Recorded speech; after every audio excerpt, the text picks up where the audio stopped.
빨간 클립 한 개로 물물 교환을 시작해 2층 집을 얻은 한 캐나다 백수 카일 맥도날드를 아시나요? 그 사례를 모티브로 똑같이 물물 교환을 시작한 지 1년 만에 대치동 카페를 운영하게 된 저자, 틀린 삶이 어딨어 강주원 저자님을 모셨습니다. 모던 부키니스트 제2회 시작하겠습니다. 네, 안녕하세요. 이기찬입니다.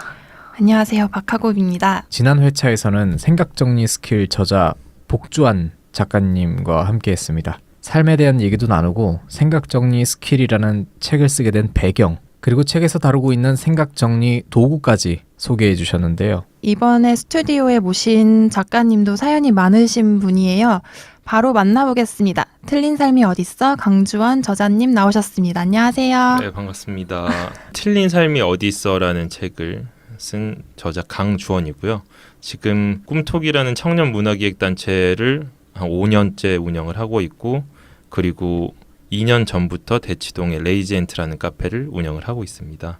책 제목이 틀린 삶이 어딨어입니다. 왜 이런 제목이 붙게 되었나요? 틀린 삶이 어딨어라는 제목을 짓게 된 이유는 제가 너무 그런 얘기를 많이 듣고 살아왔었어요. 특히 20대 초반부터 지금 30대 초반이지만 거의 지금까지도 너는 왜 이렇게 사냐, 이건 잘못된 거다, 이건 틀린 삶이다, 이런 얘기를 굉장히 많이 듣고 살아와서 좀 그거에 대한 반항이라고 해야 될까? 우리는 각자의 삶을 살고 있는 것뿐인데 왜 사람들은 자꾸 틀리다고 말을 하나, 일종의 반발심의 그런 제목을 짓게 됐죠. 직접적으로 얘기하는 사람들이 있습니까? 뭐 틀렸다라는 단어를 굳이 뭐 썼다기보다는 좀 너 뭐하냐, 너 뭐 이런 거 왜 하냐, 지금 네가 이렇게 살아가지고 어떻게 하려고 그러냐, 이런 식의 질문이 많았죠. 되게. 그런데 이제 그 질문 속에 풍기는 뉘앙스가 너 틀렸어 자식아, 뭐 이런 뉘앙스. 그렇게 하다가 어떻게 되려고 네, 지금 그렇죠. 그러고 있냐. 그렇죠. 그러면 그런 시선을 그럼 20대 정도부터 받으신 거예요?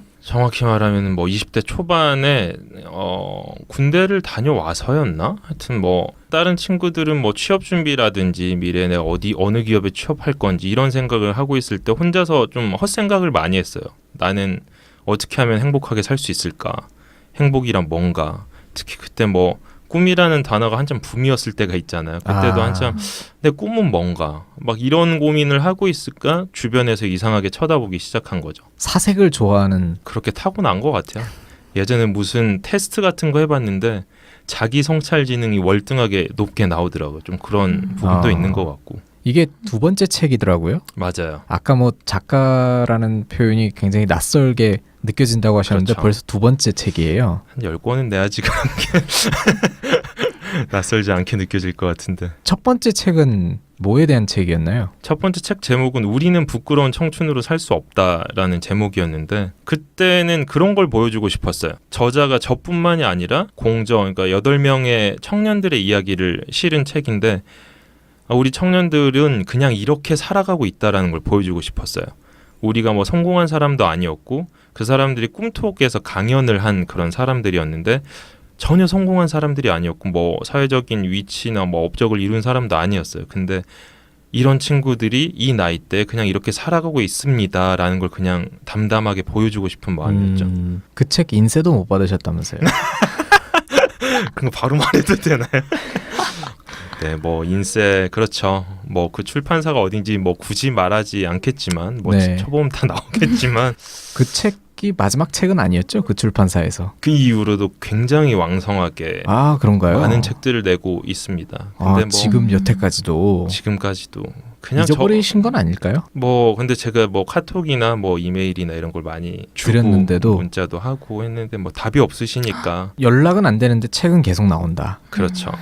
그렇군요. 뭐 다른 저자들의 인쇄는 잘 지급을 하고 있을 거라고 믿고 있습니다. 근데 제 생각엔 저희 이제 그 책이 생각보다 수지타산이 많지 않다고 생각을 하셨는지 아니 뭐 그랬을 수도 있고. 수지타산과 상관없이 기본적으로 당연하죠. 줘야 될 게 있잖아요. 그렇죠. 그런 게 어떤 하나의 경험이 돼가지고 이번 책 준비하는데 나름 도움이 됐던 것 같아요. 틀린 삶이 어딨어 이번 책에서는 작가님의 그 물물 교환이 주된 내용이잖아요. 네, 맞습니다. 뭐 그 과정과 결과 그리고 생각 등을 책에 다 담아내신 것 같더라고요. 굉장히 어려웠어요. 그러니까 처음에 이 책을 쓰게 된 계기가 사실 물물 교환을 한 지가 지금 2년이 지난 거거든요. 원고는 이미 한 50페이지 정도를 썼었어요. 그 물물 교환한 이야기만 가지고. 근데 이 이야기를 계속 묵혀놓다가 이러다가는 이 책을 출간을 하지 못하겠다라는 생각을 가지고 그때부터 되게 집중해서 많이 썼었는데 어려웠던 것 중에 하나가 2년이 지나버리니까 그때 경험하고 감정들이 조금 무뎌지고 생각이 잘 안 나는 거야. 많이 느꼈죠.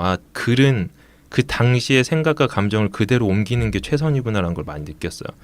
최대한 예전 경험들, 사진들, 사람들과의 카톡 이런 걸 보면서 이때 이랬었지라는 걸 좀 회상하면서 쓴 거죠. 이번 책 같은 경우에는. 그렇군요. 자서전 같은 것들이 네. 죽기 전에 쓰는 책들이 보통 미화된 느낌이 굉장히 많지 그렇죠. 않나요? 그렇죠. 출간을 준비하거나 뭐 출간이 좀 먼 일이다라고 생각하는 친구들한테 항상 이렇게 얘기를 하거든요. 글이라는 거는 뭐 죽기 전에 쓰는 게 아니라 지금 이 나이 때 지금 네 생각을 쓰는 게 최선이다라고 말을 해요.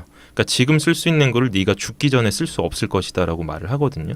제가 이번 책을 쓰면서 좀 그런 걸 많이 느꼈던 것 같아요. 이 프롤로그에 보면은 그 캐나다 백수 빨간 클립을 교환해서 2층 집을 얻은 이야기가 나오는데 이게 보니까 10년 전에 빨간 클립 한 개라는 맞아요.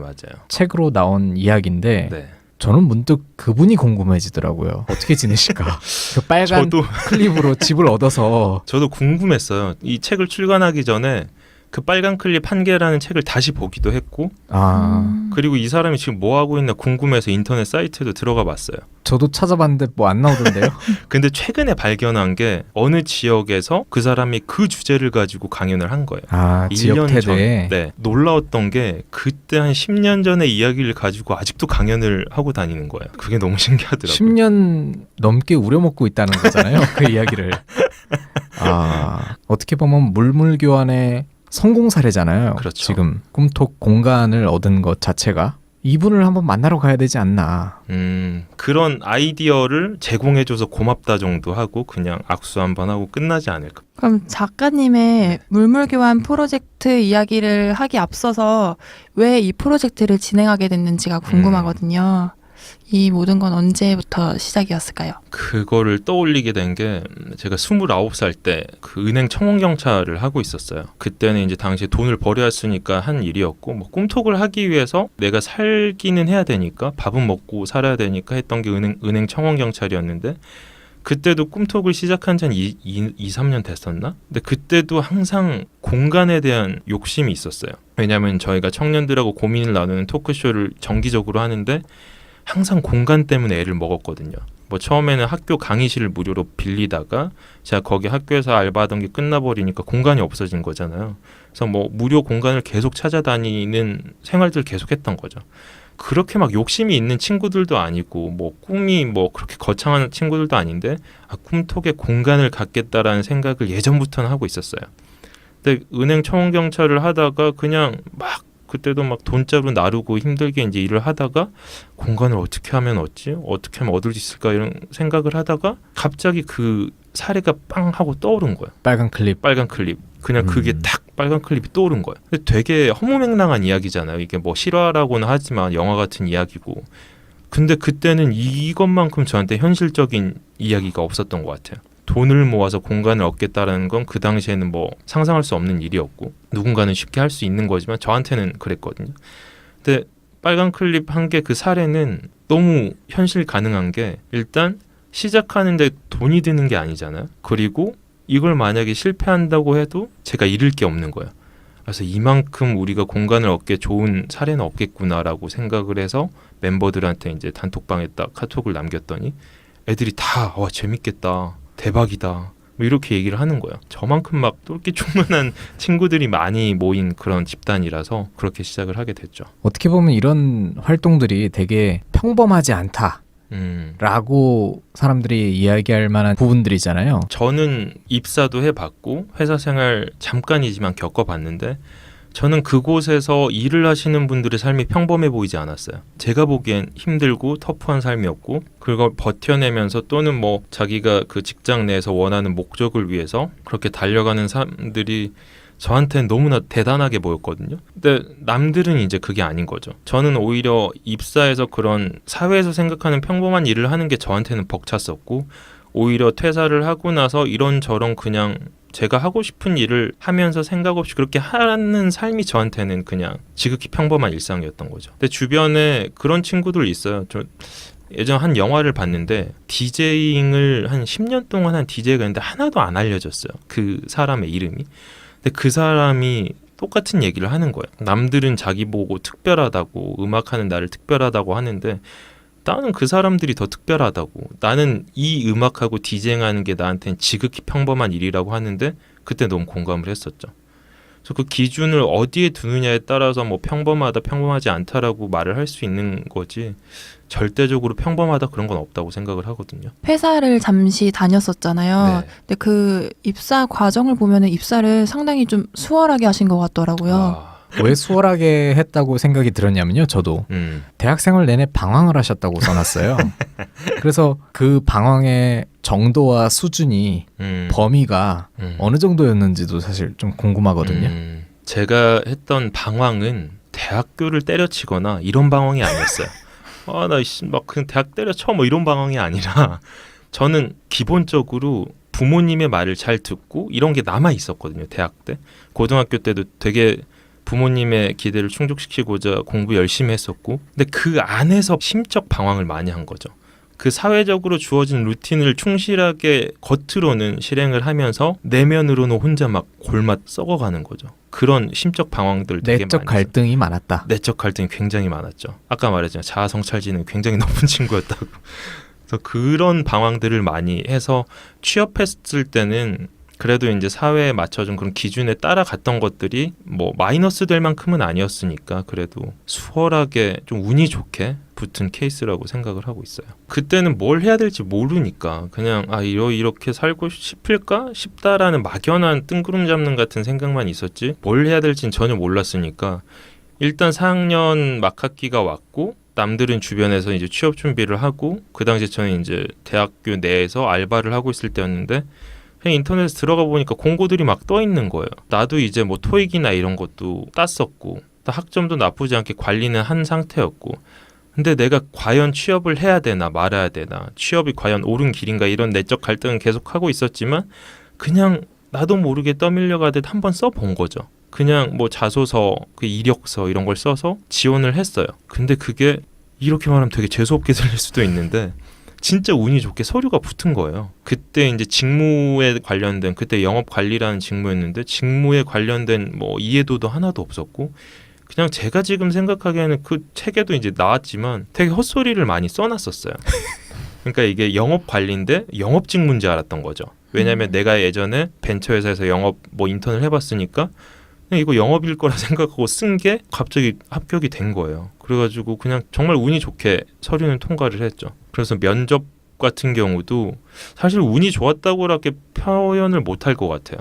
뭐 제가 이거를 준비를 많이 했다거나 뭐 회사에 대한 이해도도 없었고 직무에 대한 이해도 없었는데 뭐 생긴 게 그냥 영업 관리의 어떤 그 외모로 그냥 얘 영업 관리하면 잘하겠다 뭐 이런 느낌이었나? 책을 읽으면서 작가님이 굉장히 그 생각도 많으시고 참 순수한 사람이구나 라고 느낀 대목이 그렇게 입사를 해놓고서 보통은 입사하면 장땡이니까 잘 다니거든요. 근데 그렇죠. 기쁘기보다는 당황스러웠다.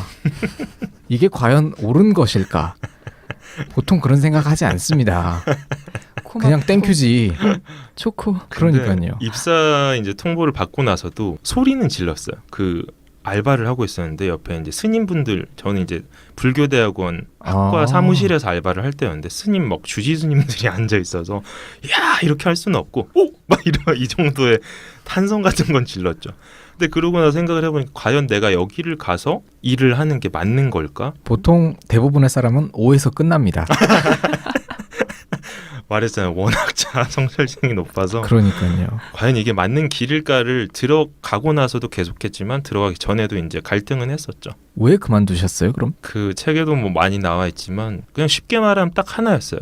내가 앞으로 뭘 해야 될지는 여전히 몰랐지만 이 길에서 내가 행복할 수 없겠다라는 확신이 들었어요. 그 계기가 이제 그 인턴 제도에 좀 불합리한 제도 같은 것도 이제 있었고 그 안에서 동기들하고 경쟁하면서 나는 동기는 내 동기, 친구, 형, 동생이 끝인데 그 안에서 이걸 막 경쟁을 해서 누군가는 10명은 떨어지고 10명은 붙어야 된다는 이 상황도 되게 불합리하게 느껴졌고 그런 게 하나하나 쌓여가고 있을 즈음에 저랑 이제 친했던 동기 형한테 형 행복이 뭐라고 생각하냐고 물어봤더니 형이 되게 입이 좀 센 사람이에요. 욕도 많이 섞어서 이 책에는 욕은 안 썼지만 막 뭐라고 하면서 야 이거나 열심히 해. 헛생각하지 말고 이거나 열심히 해라고 이제 얘기를 하고 그때 이제 좀 내가 이곳에서는 행복하게 살 수는 없겠구나라는 확신을 했던 것 같아요. 뭐 많이 해본 건 아니지만 그냥 앞으로의 내 미래를 그려봤을 때 선배들을 봤을 때 임원들의 삶을 봤을 때 내가 만약에 아무리 열심히 해서 그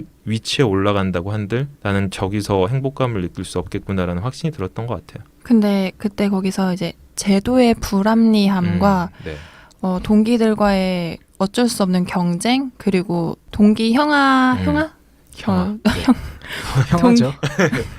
동기 형의 그런 말과 행복에 대한 성찰 때문에 다시 회사를 나온 건데 네. 근데 두 번째 입사를 좀 빠르게 하셨잖아요. 맞아요. 그때 얼마나 빠르겠지? 그때 마음가짐은 어떠셨나요? 그게 얼마나 빠르게 했는지 자세히 기억은 안 나는데 몇 달 만에 했을 거예요.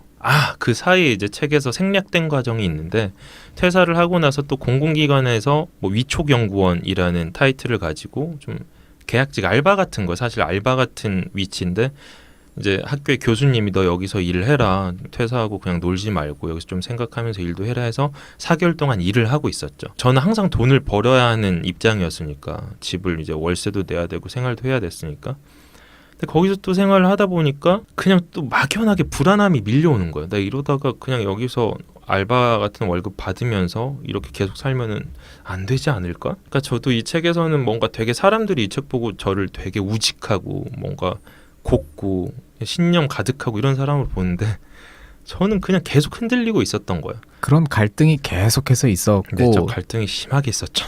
초기에는 오히려 대부분의 사람들이 선택하는 그 선택에 또 떠밀리기도 하고 그렇죠. 그래서 그 이제 위촉 연구원 일을 하면서 또 공고가 뜨길래 처음엔 이런 생각을 이제 하게 되더라고. 사람이 되게 자기 합리화를 잘하는 게 일단 3년 동안 돈을 모아서 그때도 이런 비슷한 생각은 있었어. 청년들하고 뭔가 이런 활동을 하면 즐겁지 않을까? 되게 막연한 생각이 있잖아요. 청년들하고 뭔가 감동을 이렇게 주고받으면서 뭐 이런 삶을 살면은 즐겁지 않을까? 라는 막연한 생각은 있었는데 그걸 뭘로 해야 될지도 몰랐고 이게 정말 이렇게 하면 즐거울 거라는 확신도 없었고 그러니까 그런 과정에서 일단은 돈을 모아보자. 그래 그냥 돈을 한 3년 동안 죽은 듯이 모아보고 이 돈을 가지고 뭔가를 할 수 있지 않을까라는 되게 얼토당토하는 그냥 불안에 떠밀려서 그런 생각을 했던 거죠. 그런데 이런 생각이 대부분의 사람들의 생각이기도 하잖아요. 맞아요. 딱 참고 자금을 모아서 맞아요. 제가 깨달은 건 뭐냐면은 대부분 내가 이 돈을 모아서 또는 3년 뒤에 10년 뒤에 뭘 하겠다. 참아서 나중에 뭔가를 하겠다라는 사람들의 공통점, 저를 포함해서 뭐냐면은 뭘 해야 될지 모르는 사람들이 그런 생각을 많이 한다는 거죠. 뭐 정말 하고자 하는 게 확실한 사람들은 미래를 안 봐요. 그냥 그 자리에서 하죠. 지금. 근데 저 같은 경우에도 제약회사를 들어간 이유는 쉽게 말하면 하나였어요. 뭐 할지 몰라서 불안하니까. 근데 그런 거 있잖아요. 뭐 3년 그래 내가 3년만 버티자라고 얘기한 것도 3년이 지나도 저는 안 했을 것 같거든요. 만약에 거기서 3년 동안 그렇게 세월을 보냈으면은. 그러니까 제가 그 당시에 뭘 해야 될지 모르니까 3년이라는 그냥 보험 같은 거라고 생각을 한 거죠. 그래 3년 보험 들어놓자 라는 생각으로 했지만 결국에 전 또 버틸 수 없는 놈이었던 거죠. 그런 환경에서. 두 번째 퇴사에 대해서 네. 아니 네. 두 번째 입사도 되게 네. 수월하게 하셨어요. 이건 정말 수월했어요. 이거 욕먹을 수도 있는데 그 이야기 좀 해주세요. 첫 번째 입사 같은 경우에는 면접이 사실 잘 기억이 나지는 않아요. 무슨 얘기를 했는지도 기억이 안 나고. 근데 두 번째 입사는 제가 이제 제약회사 영업직으로 썼단 말이에요. 근데 면접을 두 번 다 회장님이 들어오신 거예요. 1차 면접과 2차 면접을. 저한테 질문을 안 하는 거예요. 다른 애들한테 질문을 되게 많이 했어요. 근데 저한테는 뭐 되게 이제 기본적인 질문들만 하고 뭐지? 이렇게 나왔는데 합격 문자가 날라온 거예요. 1차 면접. 2차 또 갔더니 똑같은 분이 앉아 계시고 거의 다 그 면접장에도 회장님이 그냥 혼자서 다 하세요. 회장님 아니었던 거 아니에요? 아니 회장님이었어요. 근데 그 회장님이 저한테는 또 질문을 안 하시는 거예요. 근데 또 2차가 합격된 거예요. 그래서 나는 생긴 게 영업이구나. 주변에서는 그렇게 생각할 수도 있어요. 낙하산인가? 진짜 그렇게 생각할 수 있었을 것 같아요. 왜냐하면 너무 2차 같은 경우에는 수월하게 합격을 했다고 저도 스스로 생각을 하는데 저는 그 면접장에서도 내가 지금 여기서 뭘 하고 있는가라는 생각들 되게 많이 다른 사람의 했었어요. 기회를 내가 빼앗아가는 것 아닌가 이런 생각도 들었을 수도 있겠네요. 그럴 수도 있는데 그렇게까지는 안 들었네. 네, 그렇게까지 저 이타적인 사람 아닌가 봐요. 그것까지는 아닌가 봐요. 그럼 뭐 때문에 퇴사하셨어요? 전 회사를 퇴사했을 때는 이 정도는 아니었던 것 같아요. 근데 여기서는 내가 이렇게 버티다가 이상해질 수도 있겠다. 좀 맛이 갈 수도 있겠다. 정신적으로. 라는 생각이 들었고 언제부턴가 퇴사라는 단어가 계속 머리에 맴도는 거야. 이게 정말 그 제약 영업 같은 경우에는 압박감이 상상 초월이에요. 특히 제가 있었던 제약회사는 더 그랬던 것 같아요. 다른 친구들의 얘기를 들어보고 비교를 해봐도 이만한 곳은 없구나 라고 생각이 들 정도로 압박감이 심한 곳이었고 제 주변에 이제 일하시는 분들 보면은 너무 대단한 거예요. 어떻게 이런 환경에서 이걸 견디면서 버티면서 일을 하시지라는 생각이 들 정도로 그분들은 어떻게 그거를 견뎌냈을까요? 많은 생각을 했죠. 어떻게 버틸까. 근데 대부분 신입사원들이 많이 나가요. 거의 20명 중에 절반 이상은 퇴사했던 것 같아요.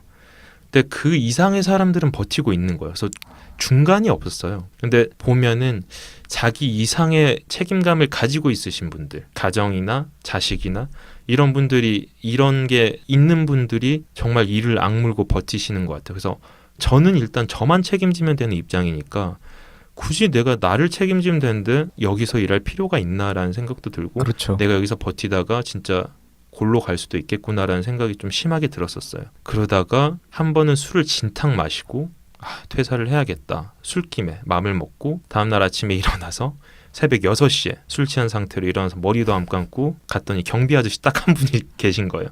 아무도 출근 안 한 시간에 올라가가지고 팀장 책상에다가 포스트잇을 남기고 그렇게 퇴사를 했죠. 이런 식으로 퇴사하면 안 되지만 그때는 그게 최선이었던 것 같아요. 진짜 그런 건 있었어요. 퇴사를 2번 하고 나서 뭘 느꼈냐면은 퇴사해도 죽지 않는구나. 퇴사라는 게 결코 어려운 선택이 아니었구나. 그러니까 대부분의 지금 청년들 고민 많이 듣고 그러는데 대부분 퇴사에 대한 고민을 엄청나게 많이 하고 있고 근데 대부분이 그 퇴사라는 선택을 되게 어렵게 생각을 한단 말이에요. 내가 퇴사를 하면 내 인생이 끝난다라고 생각하는 친구들도 있어요. 근데 퇴사라는 것도 역시 신중하긴 해야 되지만 이것도 그냥 하나의 선택일 뿐이구나라는 생각을 많이 했던 것 같아요. 왜냐면은 퇴사를 하고 나서 저도 걱정은 있었죠. 근데 퇴사를 하고 나서 많은 일들이 있었는데 어쨌든 제가 또 다른 선택을 해 나가면서 살고 있는 거예요. 그리고 비교를 해봤을 때 물질적으로 풍요롭지는 않지만 그 전에 제가 입사를 해서 회사를 다닐 때보다 행복하게 살고 있는 거예요. 그래서 그냥 퇴사라는 것도 그냥 하나의 선택일 뿐이구나라는 생각을 했던 것 같아요. 이 퇴사가 두려운 거는 퇴사하는 순간이 두려운 것도 있지만 네. 그리고 그 말을 꺼내는 게 어렵고 부담스러운 것도 그렇죠. 있지만 내가 어떻게 입사를 했는데 맞아요. 이 과정이 다시 또 반복된다라는 생각을 하면은 맞아요. 힘들거든. 그렇죠. 그런 건 좀 있는 것 같아요. 제가 좀 취업 같은 거를 얼떨결에 했다는 표현이 좀 맞을 것 같은데 그래서 퇴사도 좀 쉬웠을 수도 있어요. 상대적으로.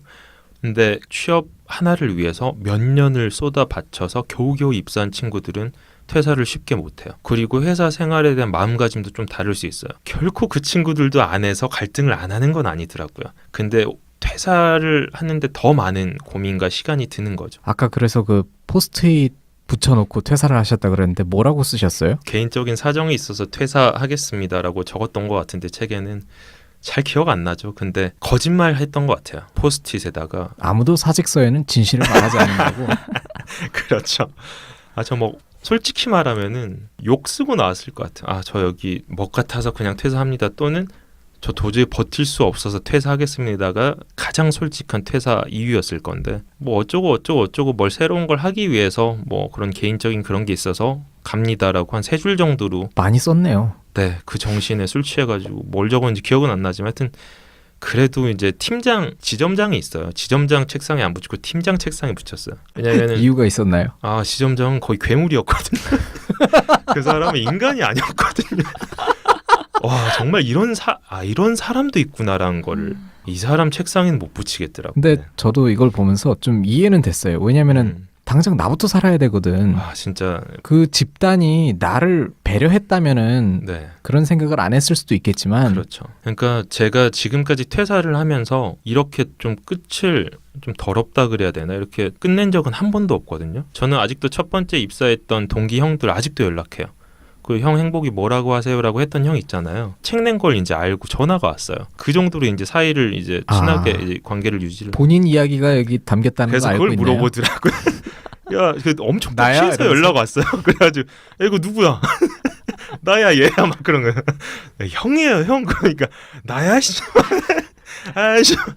근데 그 형이 너무 이제 그 형이랑 같이 있었던 형이 카톡을 보내는데 너무 감동이었던 게 취해서 그런 건지는 몰라도 야, 네가 우리의 자랑이라고. 그러니까 네 지금 하고 있는 일 절대 포기하지 말고 뭐 이런 얘기를 하는데 너무 감동인 거예요. 그렇게 이제 관계를 잘 유지를 하고 하는데 제약회사를 퇴사할 때는 어떤 생각이었냐면 내가 이 사람들 다시 볼 일은 없겠구나. 이 사람들은 안 마주치는 게 좋겠구나라는 좀 그런 생각이 사실 좋은 사람도 있었거든요. 생각해보면. 근데 워낙 그게 스트레스가 셌기 때문에 그런 생각을 못했던 것 같아요.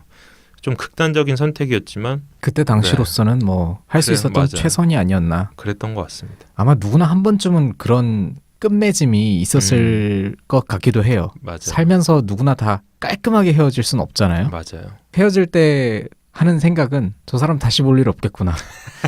그런데 그런 사람 꼭 다시 만나더라고. 다시 만났죠. 실제로 실제로 제 책에 나왔지만 은행 청원 경찰을 하고 있는데 저 멀리서 아는 사람 많이 본 얼굴 3명이 걸어오는 거예요. 누구지 정장을 입고 은행으로 오는 거예요. 들어오는 거예요. 누구지 하고 봤는데 제약회사 선배들인 거예요.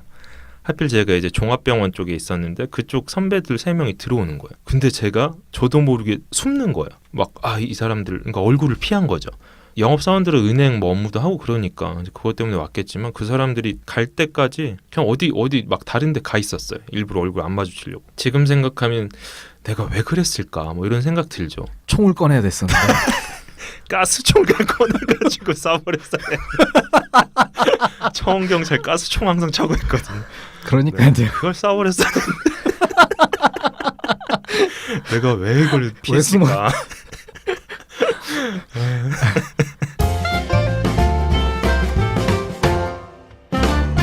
청원 경찰 하신 얘기도 네. 많이 써놓으셨는데 네. 결국 퇴사를 하고 나서도 경제적인 문제가 그렇죠. 계속해서 따라다니기 때문에 저희 청취자분들께 참고로 말씀을 좀 드리자면은 작가님이 금수저가 아닙니다. 근데 그런 오해 많이 받지 않으세요? 무슨 대치동 카페 운영한다고 하면은 사람들이 착각하는 게 뭐냐면은 대치동에서 카페를 운영하는 사람들은 굉장히 힘들게 살고 있어요. 대치동에서 자영업을 하시는 분들은 정말 힘들게 사시는 분들이고요. 대치동에서 사는 사람들이 잘 사는 거죠. 굉장히 착각하고 계시거든요.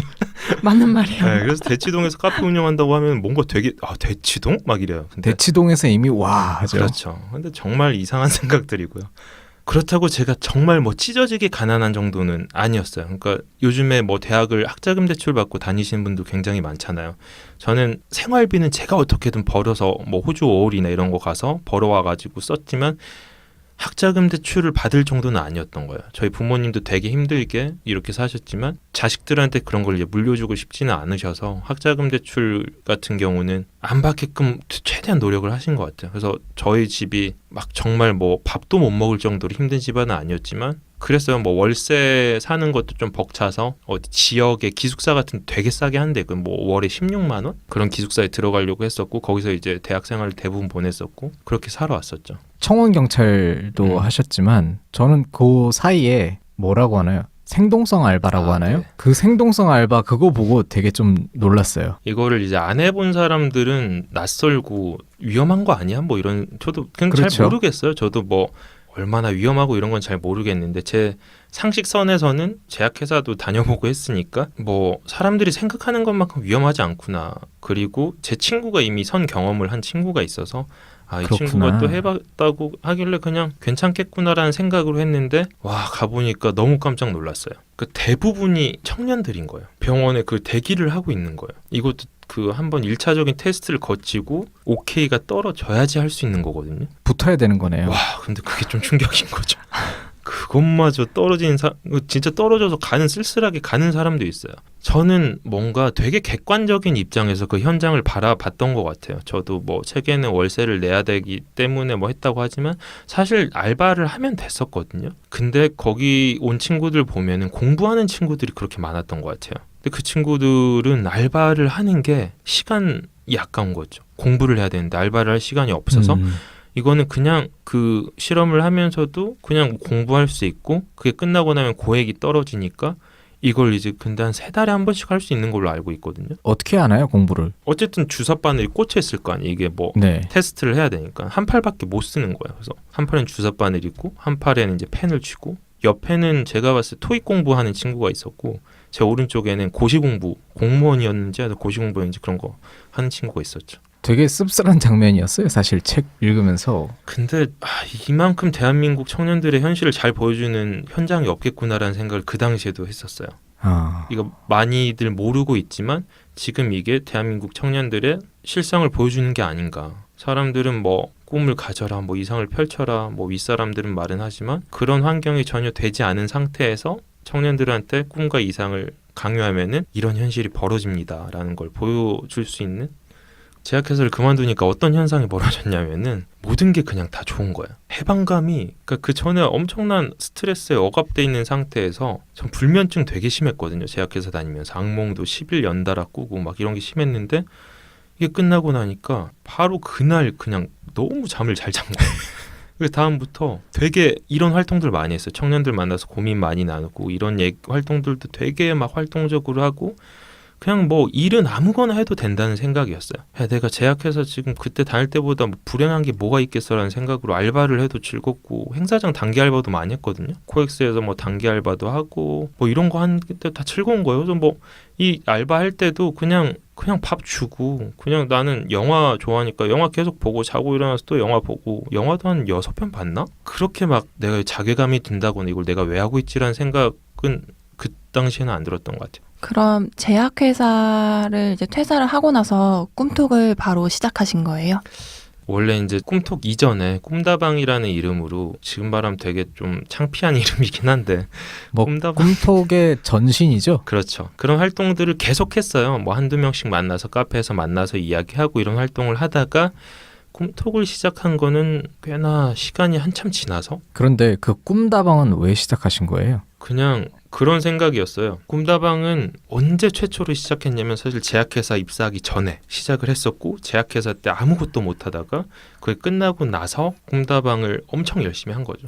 왜 시작했냐면은 고민이 저는 많은 사람이었잖아요. 근데 이 고민을 털어놓을 데가 없어서 온라인에 막 찾아봤어요. 고민 뭐 꿈 이런 단어로 모임이 하나도 없는 거예요. 그래서 나 막 이런 얘기 좀 고민 좀 누구하고 나누고 싶은데 라는 생각을 하다가 내가 만들어 보자 라고 생각을 해서 정말 단순하게 만든 게 꿈다방이었고 이게 지속되고 어떻게 보면 이 규모가 커진 게 꿈톡이라고 말하면 쉬울 것 같아요. 이게 사실 고민을 주변에 털어놓기도 참 애매할 때가 많아요. 그렇죠. 아는 사람일 때. 맞아요. 그래서 그런 모르는 사람들, 처음 만나는 사람들이지만 비슷한 고민을 하는 사람들끼리 만나면은 뭔가 좀 더 쉽고 좀 더 마음을 내려놓기도 편하고 오히려 아예 모르는 사람한테 정말 많은 걸 꺼내더라고요. 처음 봤는데 자기 고민 얘기하면서 우는 친구들도 되게 많이 봤고 누구한테 이 얘기 되게 많이 했어요.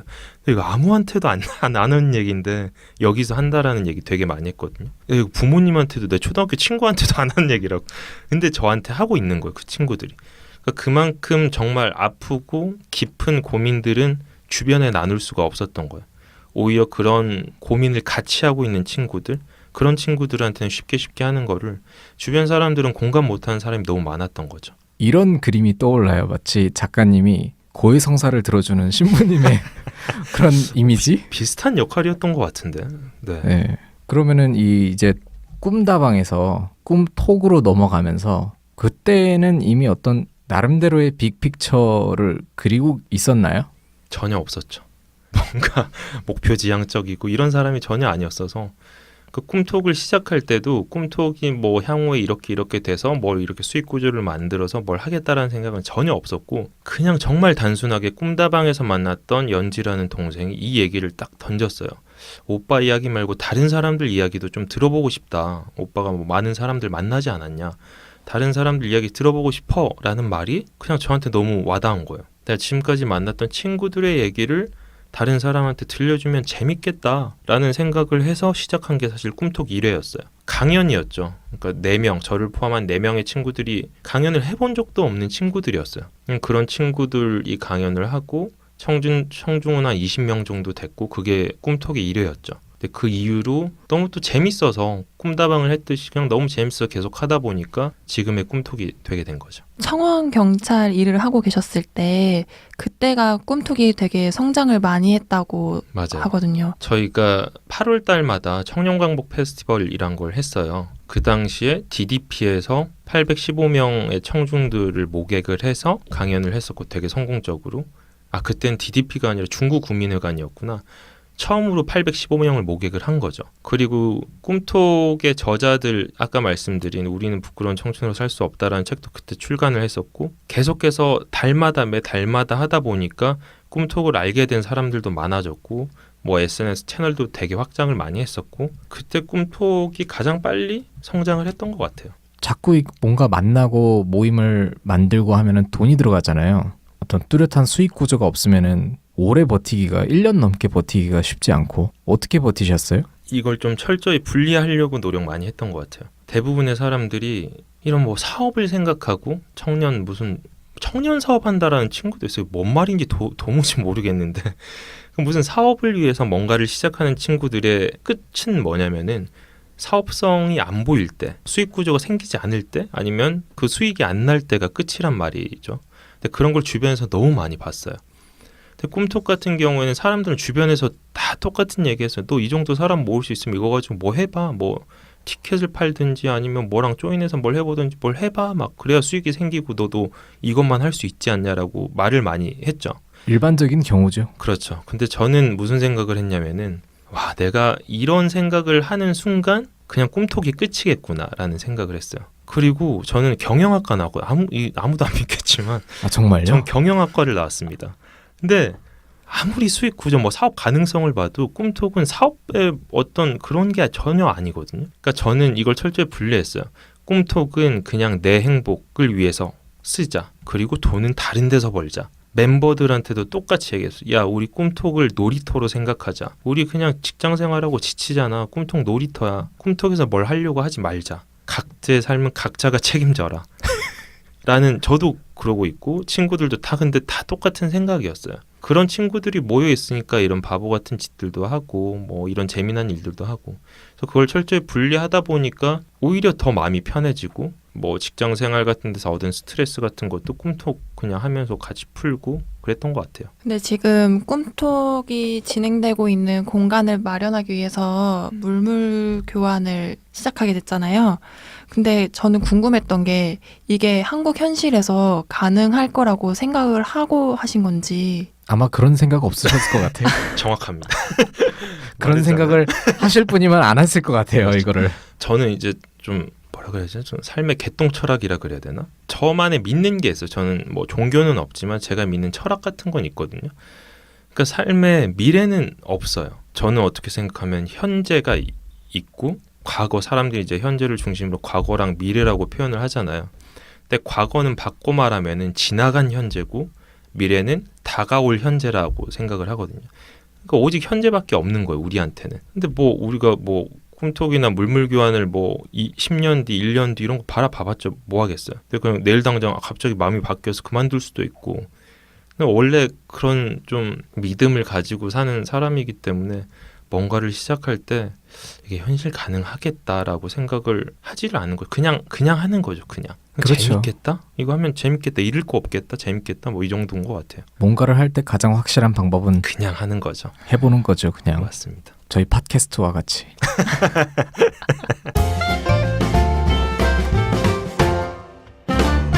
공간에 대한 고민을 계속 하셨고 공간을 어떻게 확보할 수 있을까 고민하던 와중에 이제 그 빨간 클립 이야기가 스쳐 지나갔고 그렇게 해서 이 물물 교환 프로젝트가 시작됐단 말이죠. 그렇죠. 첫 번째 물건을 캐나다 백수 아저씨는 빨간 클립으로 정했는데 네. 작가님께서는 책으로 정했어요. 더 자세히 말하면은 제가 청원 경찰을 하고 있을 때 추석 기프트 카드가 이제 주어졌어요. 저한테 뭐 이거 쓰라고 40만 원짜리 기프트 카드를 주더라고요. 그래서 확 꽁돈이 생긴 거예요. 그래서 이걸 가지고 뭐 중고 카메라라든지 이런 걸 사서 물물 교환을 빨리 시작해 보자. 그럼 더 빨리 갈 수 있지 않을까라는 생각을 잠깐 했다가 그러면은 이 전 과정들이 다 생략되는 거잖아요. 그러면 사람들한테 말할 스토리도 부족하겠다라고 해서 우리 좀 낮은 걸로 시작하자. 근데 빨간 클립 똑같이 하면 너무 그냥 카피캣이니까 뭘 할까 하다가 때마침 그때 책이 이제 출간이 이제 됐었나? 되기 직전이었나? 그랬었던 것 같아요. 그래서 그냥 우리 책도 내고 했으니까 이 책을 시작으로 물물 교환을 시작해보자라고 정말 단순히 그 책을 정한 거죠. 물물 교환을 할 때 네. 어려웠던 점들도 꽤 많았었을 텐데 네. 어떤 것들이 있었었나요?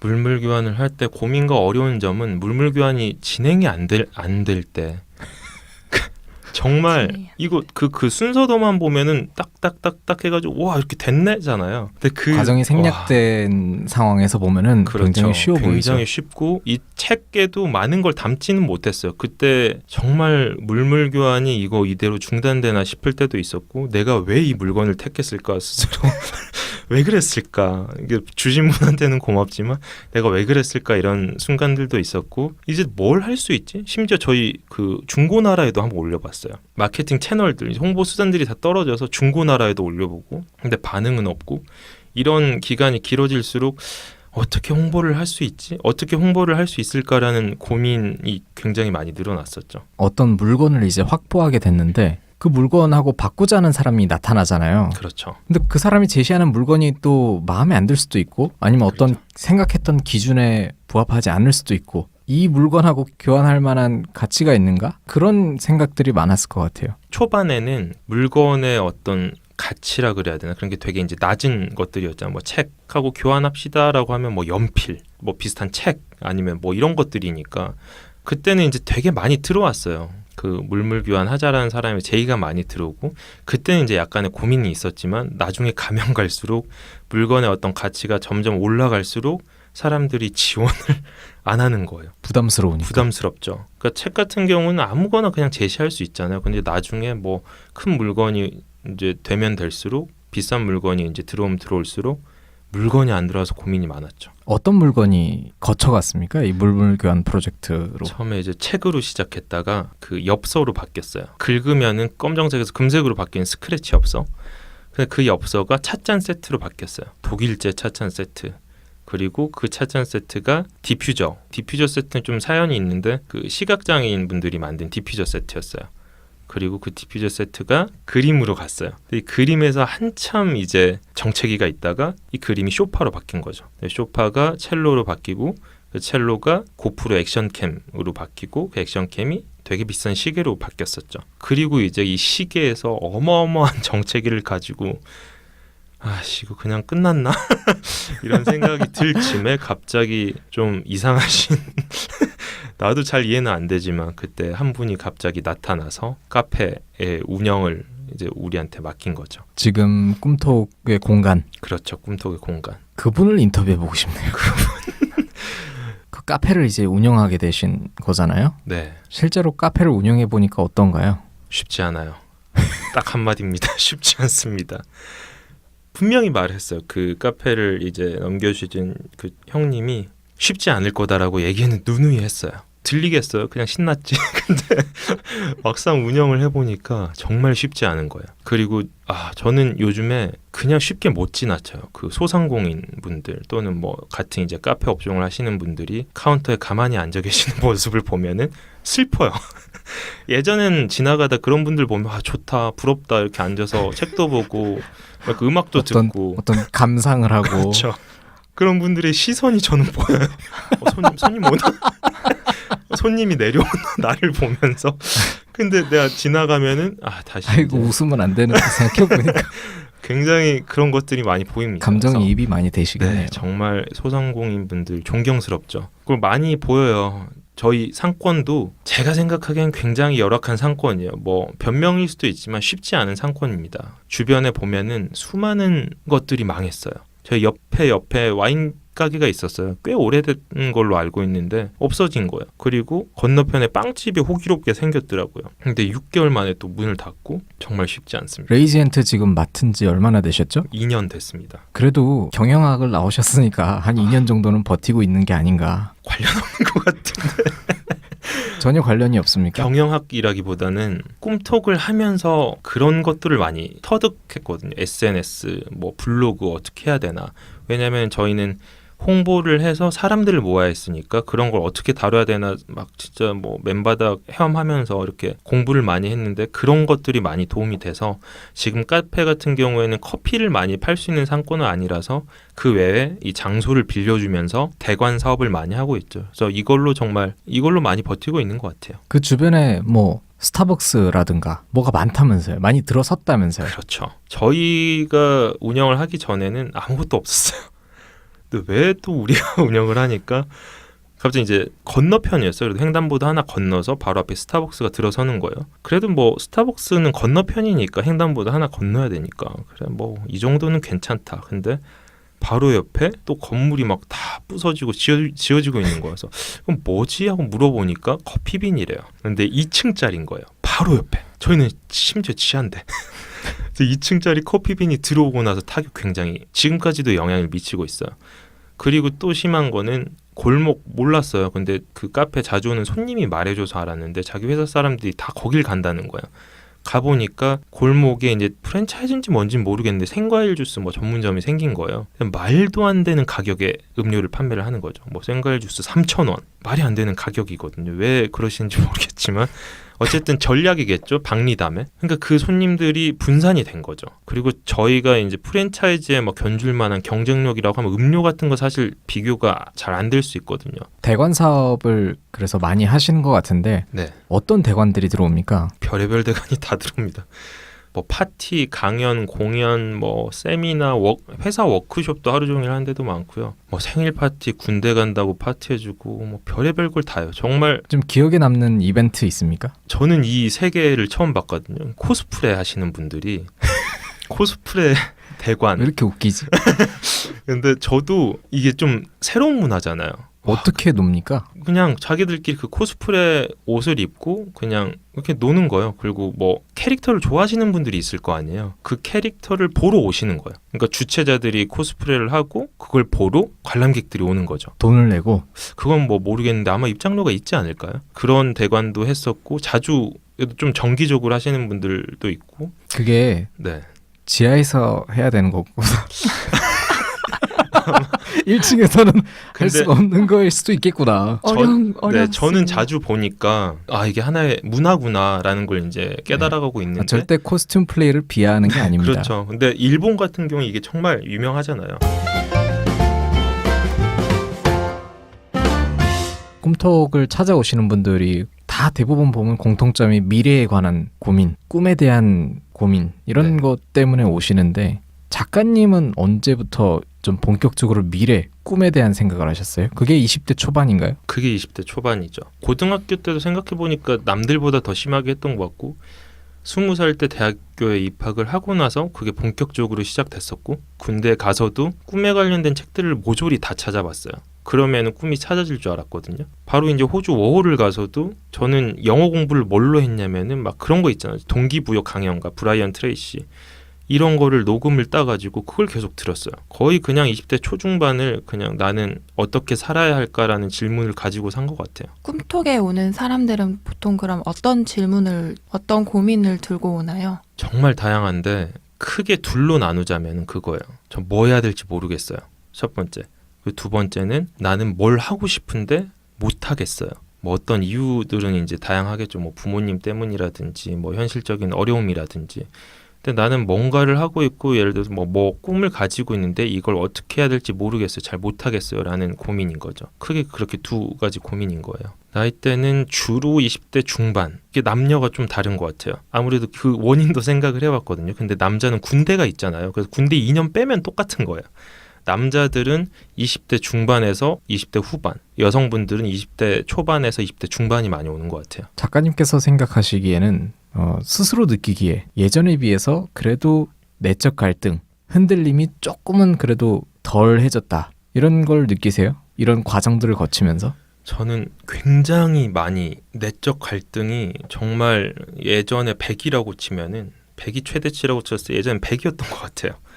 근데 지금은 정말 거의 10 정도로 많이 줄어든 것 같아요. 예전에는 어떤 상황에 처해 있으면은 그 상황 안에서 나는 여기에 있는 게 맞는가, 나는 왜 이러고 있나라는 고민 맨날 하면서 살았거든요. 근데 요즘에는 그런 고민을 거의 안 해요. 요즘에는 오히려 고민이 없어요. 원하는 삶이자 좋아하는 걸 하고 있어서 그런 것 같기도 하고. 뭘 하고 있다라는 문제가 아닌 것 같아요. 꿈톡을 하고 있다, 뭐 카페를 하고 있다, 내가 뭘 하고 있다 이런 문제가 아니라 그냥 내가 어떻게 살아야 할까에 대한 답을 그냥 스스로 정한 이후부터 그런 내적 갈등이 많이 없어진 것 같거든요.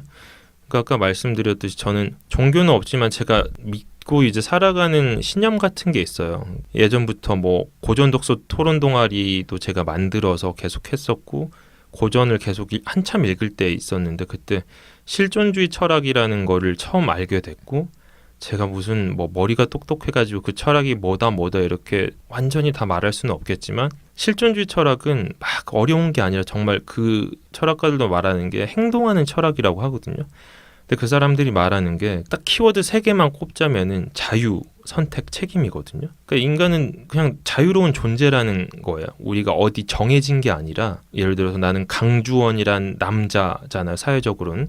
근데 그럼 뭐 남자라든지 강주원이 뭐 가지고 있어야 할 뭐 그런 거에 틀에 박힌 게 아니라 언제든지 자유롭게 움직일 수 있다. 변할 수 있는 존재다라는 걸 밑바탕에 깔고 들어가는 거죠.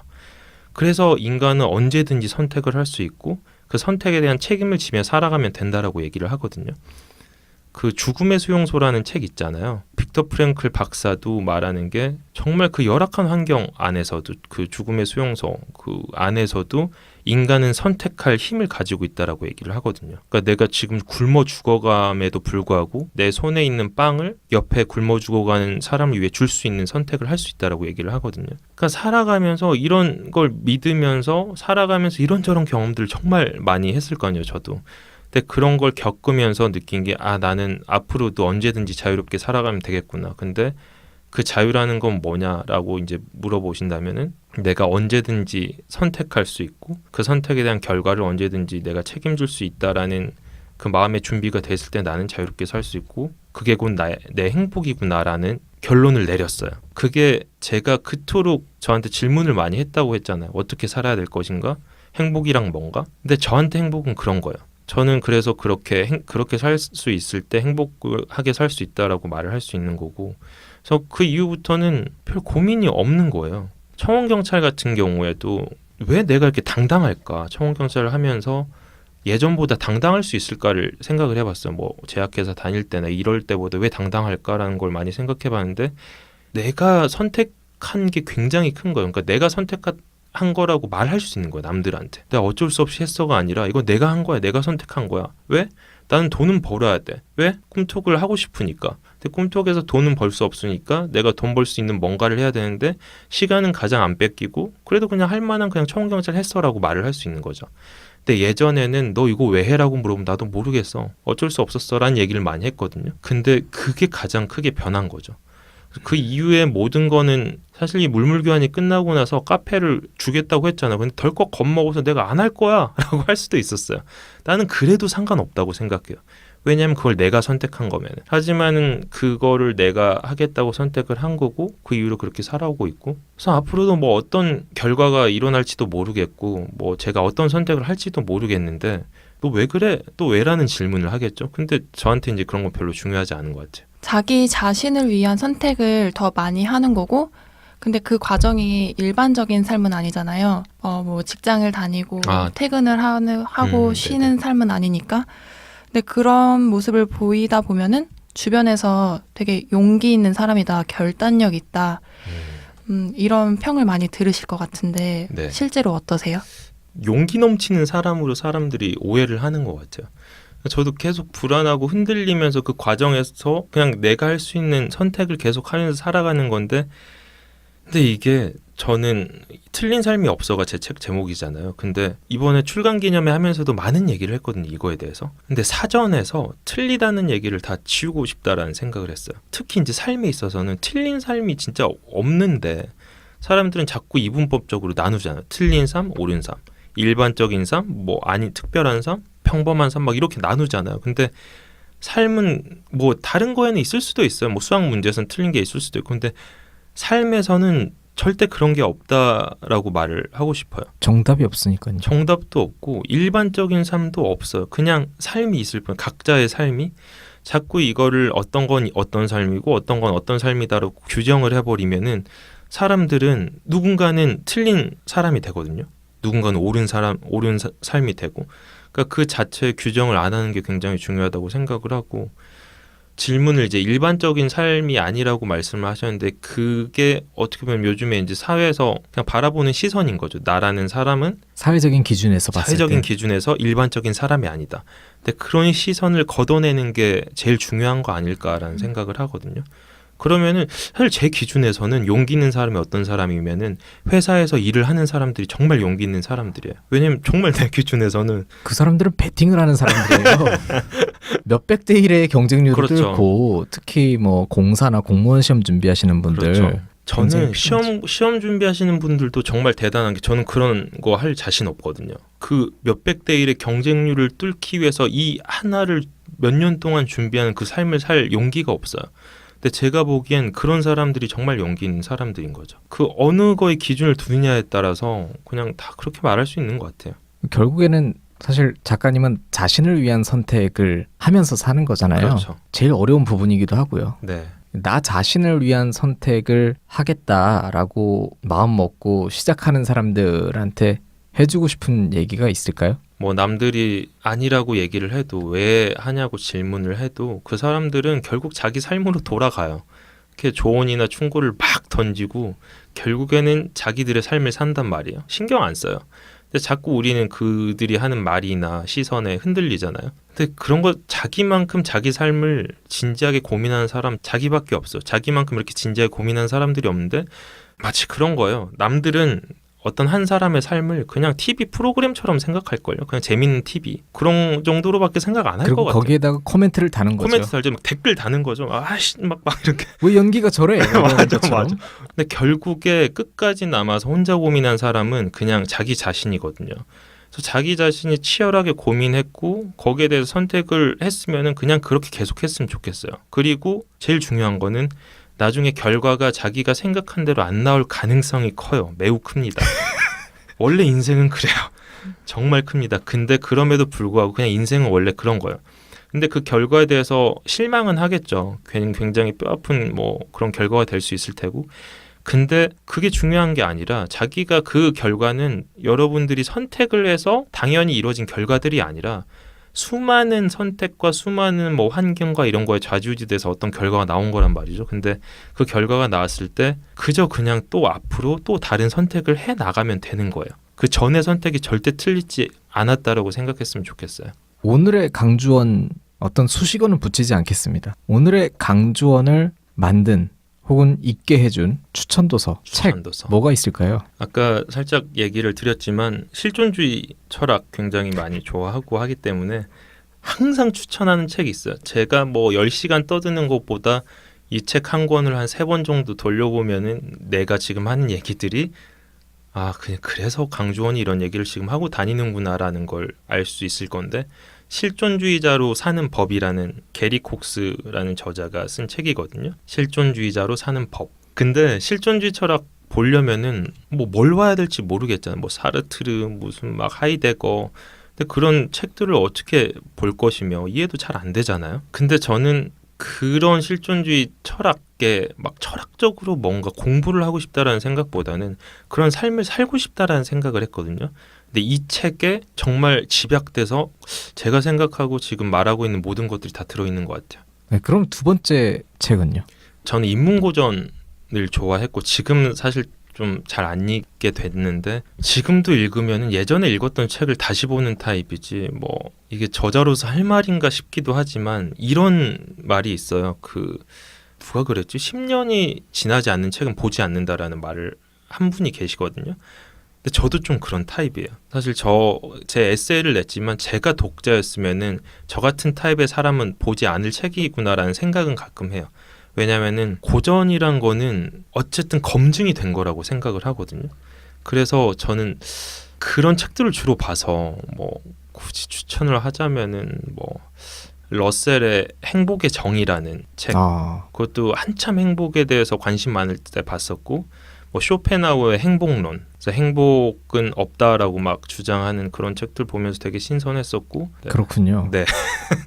그런데 저희가 그리고 이제 틀린 네. 삶이 어딨어? 네, 그건 저희가 지금 소개를 하고 있습니다. 아직 10년이 되지 않았지만 네. 10년을 기다리면 절판될 것 같아서 네, 지금 당장 소개를 하고 있습니다. 네.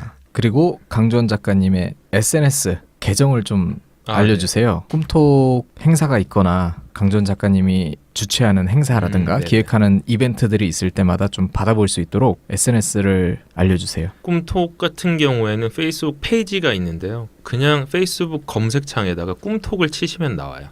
제 개인 계정 같은 경우에는 인스타 계정이 페이스북도 그렇고 인스타도 그렇고 뒤에 슬래시하고 꿈톡 GGUMTALK 헤드 머리 HEAD라고 치시면 나옵니다. 이름 쳐도 나옵니까? 아마 나오지 않을까요? 강주원 치면은 이게 사람마다 좀 다르게 떠서 나올지는 모르겠네요. 스펠링이 굉장히 많고 GGUMTALK HEAD 꿈통 머리라고 생각하시고 네, 아니면은 저희 인스타그램 모던 부키니스트 인스타그램 좋습니다. 계정에도 저희가 해시태그 태그를 걸어서 올리도록 하겠습니다. 끝으로 청취자분들께 하고 싶으신 말씀 있으실까요? 그냥 여러분들의 삶을 선택했다라는 느낌으로 살아가셨으면 좋겠어요. 다른 사람이 아니라 떠밀려서가 아니라 이 삶은 내가 선택했다라는 느낌이 강하게 있는 그런 삶을 사셨으면 좋겠거든요. 예전에 저는 그렇지 못했었어요. 그러니까 계속 갈등하게 되고 불행하다고 생각하게 되고 자꾸 내 삶의 주도권을 놓쳤다라는 생각이 든 거예요. 근데 내가 하나하나 작은 선택부터 뭐 퇴사라든지 호주 5호를 떠났다든지 다른 회사에 다시 입사를 했다든지 뭐 이런저런 알바를 했다든지 이런 선택들을 통해서 제가 선택의 힘을 회복하는 과정이었다고 생각을 하거든요. 그러면서 제 삶을 스스로 선택했다라는 느낌을 강하게 갖게 됐었고, 그리고 나니까 누구한테 뭐 너 행복해? 라고 누가 물어보면은 나 행복해, 그냥 재밌게 살고 있어 라고 자신 있게 말할 수 있었던 것 같아요. 독자분들도 이 청취자분들도 자기의 삶을 선택했다라는 그런 힘을 느끼면서 그렇게 살아갔으면 좋겠습니다. 행복하게 사셨으면 좋겠다. 그렇죠. 저 같았으면은 청취자들에게 하고 싶은 말을 물어봤으면은 책 많이 사달라고 했을 것 같은데 마지막까지 굉장히 네, 생각이 많으셨군요. 다음 프로젝트는 없습니까? 이거 많이 물어봤어요. 공간을 가지고 나서 뭐 하고 싶냐라고 많이 물어봤거든요. 공간을 가졌으니까 이제 이 다음 스텝은 뭐냐? 그렇죠. 이런 질문 되게 많이 했었는데 한동안 없다고 그랬어요. 저는 이제 공간 이거 잘 운영하면서 꿈톡 잘 운영하면서 살고 다 싶습니다. 이루었다. 네. 뭐 더 이상 뭐 하고 싶은 거 없어요. 뭐 이렇게 얘기를 하다가 최근에 하나가 생긴 게 내가 내 책을 출간하는 걸 넘어서 누군가의 책을 출간해주고 싶다라는 생각을 강하게 했었고 사실 이미 사업자도 낸 상태입니다. 물론 사업자가 이제 효력을 발생할 때는 정말 책을 낼 때겠지만 꿈톡은 말로써 누군가와 소통을 하는 거잖아요. 근데 책은 글로써 누군가와 소통을 하는 거기 때문에 별 다른 게 없다라고 생각을 하거든요. 그에 대한 준비를 작게나마 계속 준비를 하고 있고 그리고 또 최근에 하려는 게 바보 같은 행동일 수도 있는데 남들이 생각하기에 근데 유재석 만나기 프로젝트를 해볼까. 그 프로젝트의 이제 정식 이름은 난 유재석을 만나기로 결심했다. 또 물어볼 것 같은 거예요, 사람들이. 너 왜 왜 유재석이냐? 유재석이야? 사실 그냥 책 주고 싶었어요, 유재석한테. 근데 그냥 진짜 그 답은 거야. 너 왜 유재석 왜 만나? 왜 그거 왜 하면 그냥 난 유재석을 만나기로 결심했어. 그게 전부예요. 그래서 그걸 준비를 하고 있고 첫 번째 그러니까 이게 어떻게 진행되는 거냐면은 그 케빈 베이컨의 6단계 법칙이 있잖아요. 우리가 6단계만 인간관계를 거치면 전 세계 사람들 다 안다. 그러니까 이게 정말 좁다라는 거잖아요. 네. 근데 그런 거를 좀 적용을 해서 제 지인을 처음에 만나서 그 지인한테 그분의 지인을 또 소개를 받고 지인의 지인의 지인을 만나고 지인의 지인의 지인의 지인을 만나고 타고 계속 그 지인을 타면은 6단계는 힘들 수 있어요. 근데 정말 알 수는 있는데 직접 만나는 건 더 단계를 거쳐야 될 수도 있는데 그 프로젝트를 지금 비공식적으로 시작을 했습니다. 이걸 하다 보니까 또 그런 생각이 든 거예요. 예전에는 물물교환할 때 제일 제가 바보 같았던 행동은 기록을 안 남긴 거예요. 그 당시에. 그래서 이번에는 브런치라는 플랫폼에다가 하나하나 기록을 다 해서 그럼 이제 만나는 사람마다 인터뷰를 할 거예요. 그 다음 사람의 지인을 만나서 또 인터뷰를 하고 만나서 최종 목적은 유재석을 만나서 인터뷰를 하고 제 책을 주고 그리고 편지를 줄 거예요. 그 편지는 이미 적어놨어요. 그 편지 안에는 뭐 이런저런 내용이 담겼지만 결론은 우리 꿈톡에 나와라. 나와달라. 우리 영광이겠다. 뭐 이런 거죠.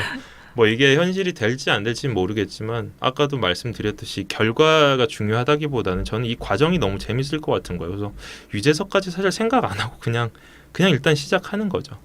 정말 이 유재석 만나는 것은 신선하다는 생각이 듭니다. 그 먹고 살기 어려운 출판업에 뛰어드신다는 거는 뭐 모르겠습니다. 네. 오히려 유재석을 만나는 게 더 쉽지 않을까 이런 생각이 들기도 하는데요. 있습니다. 근데 왜 유재석일까요? 뭐 예를 들어서 뭐 물론 본인 마음이지만 나는 대통령을 만나기로 결심했어. 할 수도 있는 거 아닙니까? 그거에 대해서 이제 잠깐 말씀을 드리자면은 처음에 떠올렸던 건 사실 대통령이었어요. 근데 멤버들의 우려가 생각해 보니까 맞더라고요. 대통령을 만나기 위해서는 왠지 정치인만 계속 만나게 될 것 같은 거예요. 제 주변에도 계세요. 그쪽에서 활동하시는 정치인분이 계시고 정치인 하면 너 정치해? 막 이런 얘기가 나오기도 할 것 같고 사실 결론적으로는 사실 저는 유재석을 더 만나고 싶어요. 뭐 김연아 선수도 생각했었고 박지성 선수 생각했었고 근데 만나서 뭔 얘기하지? 막 이런 생각 드는데 유재석은 뭐 그 미담 같은 거 있잖아요. 이런 게 진실인지 물어보고도 싶고 실제로 행복하시냐 물어보고 싶고 불안하지 않냐 남들의 시선에 두렵지 않냐 좀 뭔가 그 유재석이라는 그런 이미지가 있잖아요. 그분을 만나서 되게 진솔한 이야기를 나눠보고 싶다. 그리고 정말 배울 게 많은 사람이라고 생각을 하거든요. 유재석을 소개시켜 주실 수 있는 분들께서는 저희 팟캐스트로 연락 주시기 바랍니다. 알겠습니다. 오늘 뭐 사실 책에 대한 이야기보다 뭐 그냥 강주원의 이야기를 사실 좀 많이 풀어보려고 했었습니다. 충분히 들은 것 같습니다. 이 정도면 됐다. 네. 알겠습니다. 또 진행하고 계신 프로젝트 응원하겠습니다. 나중에 유재석을 만나기로 결심했다라는 책이 나올 수도 있어요. 그럼 또 다시 한번 지금은 이제 달라지셔서 빅픽처를 그리고 계셔 이미. 그렇군요. 사람이 이렇게 변합니다. 네, 알겠습니다. 청취자 여러분께서 강주원 작가의 이런 새로운 프로젝트에도 많은 관심 가져주시고 무엇보다 틀린 삶이 어딨어 13,000원입니다. 인터넷에서 10% 할인받아서 구매하실 수 있습니다. 한 권만 사주세요. 오늘 출연 감사드리고요. 유재석을 만나게 되면 또 한 번 모시겠습니다. 알겠습니다. 저희는 다음 주 또 새로운 이야기로 청취자 여러분을 찾아뵙겠습니다. 지금까지 틀린 삶이 어딨어 강주원 작가였습니다. 감사합니다. 감사합니다. 감사합니다.